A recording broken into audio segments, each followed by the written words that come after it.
মানে যদি এমন হতো যে বেনামাজির জানাজা হয় না, আমার মনে হয় নামাজির সংখ্যা বাড়তো। যদি এমন হতো বেনামাজির সাথে কেউ মেয়ে বিয়ে দিবে না, ছেলে বিয়ে দিবে না, আমার মনে হয় নামাজি বাড়তো। যদি এমন হতো বেনামাজির সাক্ষী গ্রহণ করা হবে না, কি গ্রহণ করা হবে না, যদি এমন হতো যে বেনামাজি ছেলে তার নামাজি বাবার সম্পদের অধিকার পাবে না, তাইলে মনে হয় নামাজি বাড়তো। এগুলো আমি বলিনি, এগুলো মুহাম্মদ সাল্লাহ সাল্লাম বলছে। বেনামাজি বেওয়ারিশ থাকে, কারো ওয়ারাসাত পায় না। বেনামাজি কি পায় না?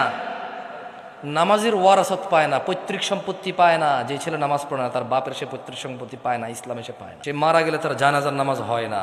বেনামাজি জামাই নামাজি বউ বিয়ে টিকে না হিসেবে, কারণ বাইনাল আবিদি ওয়া বাইনাল কুফরি তারকুস সালাহ। বান্দা ও কুফরির মধ্যে পার্থক্য হচ্ছে নামাজ ছেড়ে দেওয়া। তো কাফের আর মুসলমানের তো বিয়ে টেকে না। বাইনাল আবিদি ওয়া বাইনাশ শিরকি ওয়াল কুফর তারকুস সালাহ। বান্দা